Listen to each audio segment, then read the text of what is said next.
बिस्मिल्लाहिर्रहमानिर्रहीम। अस्सलाम वालेकुम। आज हम लेके आए हैं इमली की चटनी की रेसिपी। इसके लिए हमने एक पाव इमली लेके गर्म पानी में भिगो दी थी और अब हमने इसे अच्छी तरह से गुठलियों को इसकी साफ़ करके यहाँ पे इसे हम स्टेन कर लेंगे और इसको अच्छी तरह से 2-3 पानियों से निकाल देंगे और इसका पानी जो है हम लेकर इसे अच्छी तरह से उबाल लेंगे और उबाल लेने के बाद हम इसे डाल देंगे एक बाउल में और उसके बाद हम यहाँ पे फ्राई पैन में तकरीबन 2 टेबलस्पून ले रहे हैं ऑयल और इसमें हम डाल देंगे ज़ीरा पाउडर तकरीबन 1 टीस्पून भरकर और इसको थोड़ा सा हमने फ्राई करना है।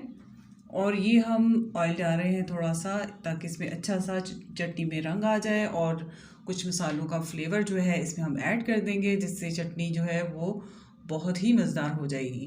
तो अब हम इसमें शामिल कर देंगे ये पानी जो हमने तैयार कर लिया था इमली के पल्प का और इसको हम गाढ़ा होने देंगे और इसमें हम डाल रहे हैं तकरीबन 1 इंच से थोड़ा ज़्यादा टुकड़ा लिया है हमने गुड़ का, वो हम शामिल कर दिया हमने इसमें और इसके साथ हमने 1 टीस्पून नमक इसमें ऐड कर देना है और इसको हमने चलाते रहना है ताकि इसमें जो है थिकनेस आ जाए। तो ये चटनी बहुत ही मज़े की बन के तैयार होगी। इसे हम मज़ीद फ्लेवर्स में शामिल करेंगे जिसमें हम शामिल कर देंगे इसमें लाल मिर्च, पिसी लाल मिर्च आप शामिल कर सकते हैं 1 टीस्पून के बराबर और अगर आप ज़्यादा मिर्च पसंद करते हैं तो कुटी लाल मिर्च भी इसमें शामिल कर सकते हैं। हमने यहाँ पे पेपरिका पाउडर शामिल किया है जिससे बहुत अच्छा सा इसका कलर जो है वो निकल के आएगा। थोड़ा सा हम काला नमक इसमें ऐड कर देंगे, नमक आपने देख लेना है, ज़्यादा नहीं होना चाहिए इसमें। हमने तकरीबन 1/4 टीस्पून इस्तेमाल किया है यहाँ पे काले नमक का और साथ में हम यहाँ पे 1/4 टीस्पून ही यूज़ कर रहे हैं सफ़ेद मिर्च का।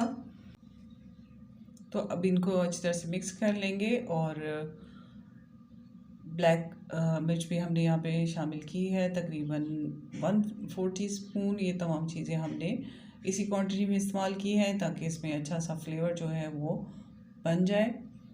अब हम इसको मिक्स कर लेंगे और एंड पे हम इसमें शामिल कर देंगे चीनी। चीनी आपने अपनी मर्ज़ी के मुताबिक इस्तेमाल करनी है, आप ज़्यादा मीठा पसंद करते हैं तो ज़्यादा इस्तेमाल कर सकते हैं। हम यहाँ पे 3 टेबलस्पून ही डाल रहे हैं इसमें चीनी के।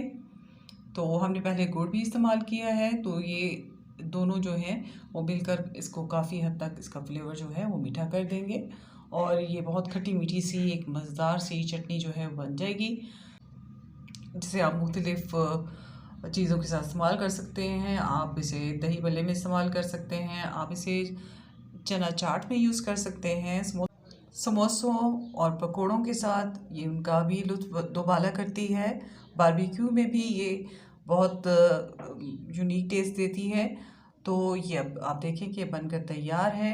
हम इसकी आपको थिकनेस दिखा रहे हैं। अभी ये गर्म है, जब ये इसको आप ठंडा होने का इंतज़ार करें, जब ये ठंडी हो जाए तो आप इसको जार में बंद कर सकती हैं और एयर टाइट करके आप इसे रख सकते हैं, प्रिज़र्व रख सकते हैं। ये तकरीबन 1 से 2 महीने आप इजीली इसे इस्तेमाल कर सकते हैं, फ्रिज में रखते हैं तो ज़्यादा इसकी जो है लाइफ बढ़ जाती है।